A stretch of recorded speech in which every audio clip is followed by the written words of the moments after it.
સાબરકાંઠા જિલ્લા કોંગ્રેસ સમિતિ દ્વારા વિરોધ પ્રદર્શન કરવામાં આવ્યું। કેન્દ્રીય ગૃહમંત્રી શ્રી અમિત શાહે ભારત રત્ન ડોક્ટર બાબા સાહેબ આંબેડકર વિશે રાજ્યસભામાં ખૂબ જ અપમાનજનક ટિપ્પણી કરી હતી, જે કરોડો ભારતીયોનું અપમાન છે। તો એના વિરુદ્ધમાં અમિત શાહ અપમાનજનક ટિપ્પણી માટે માફી માંગે અને રાજીનામાની માંગણી સાથે સાબરકાંઠા જિલ્લા કોંગ્રેસ સમિતિ તથા અનુસૂચિત જાતિ વિભાગ દ્વારા હિંમતનગર ખાતે ડોક્ટર બાબા સાહેબ આંબેડકરને ફૂલહાર કરી ધરણા પ્રદર્શન કરવામાં આવ્યા, જેમાં સાબરકાંઠા જિલ્લા કોંગ્રેસ સમિતિના પ્રમુખ અશોકભાઈ પટેલ, પ્રદેશ મહામંત્રી રામભાઈ સોલંકી, રાજેન્દ્રસિંહ કુંપાવત અને એસસી પટેલ હર્ષદભાઈ મકવાણાની આગેવાનીમાં મોટી સંખ્યામાં જિલ્લા કોંગ્રેસના આગેવાનો ઉપસ્થિત રહ્યા। Reporter Bhavesh Limbachiya, Gujarat crime news, Idar.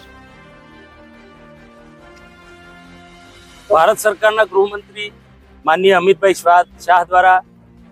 રાજ્યસભાની અંદર જે ડોક્ટર બાબા સાહેબ આંબેડકર સંવિધાન નિર્માતા ભારત રત્ન અને અમારા મસીહા એવા ડોક્ટર બાબા સાહેબ આંબેડકર વિશે ટિપ્પણી કરી ને એમને એવું કીધું કે આંબેડકર આંબेडकर આંબेडकर આंबेडकर બોલના ફેશન હો ગઈ है। આટલું નામ તો તમે એમ કે ભગવાનનું લો તો તમને સ્વર્ગ મળી જાય, આ આવી ટિપ્પણી કરી અને એમને જે પોતાના બોડી લેંગ્વેજની અંદર જે ડોક્ટર બાબા સાહેબ આંબેડકર પ્રત્યેની જે ઘૃણા વ્યક્ત કરી અને સમગ્ર દેશે જોયું, ત્યારે ચોક્કસપણે અમારા આદરણીય નેતા રાહુલ ગાંધીજી જ્યારે સંવિધાન બચાવવા માટે નીકળ્યા હોય અને એ કહેવાય કે ભાઈ આરએસએસ અને ભારતીય જનતા પાર્ટીની જે મેલી મુરાદ છે, આવનારા દિવસોમાં સંવિધાન બદલી અને આ દેશને ફરીથી ગુલામી તરફ ધકેલવાનું જે કામ કરવાનું આ લોકો ષડયંત્ર કરી રહ્યા છે, એ ષડયંત્રના ભાગરૂપે આ તો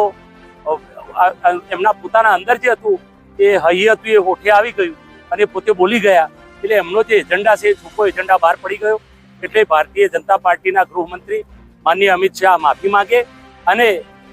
નરેન્દ્રભાઈ મોદી સાહેબને અમારી વિનંતી છે, સમગ્ર ગુજરાતના દલિત સમાજ, આદિવાસી સમાજ, ઓબીસી સમાજ, માઇનોરિટી સમાજ તથા તમામ સમાજના લોકો અને કોંગ્રેસ પક્ષ વતીથી અમારી માગણી છે કે એમનું રાજીનામું માંગી લેવામાં આવે અને પોતે માફી માંગે। એના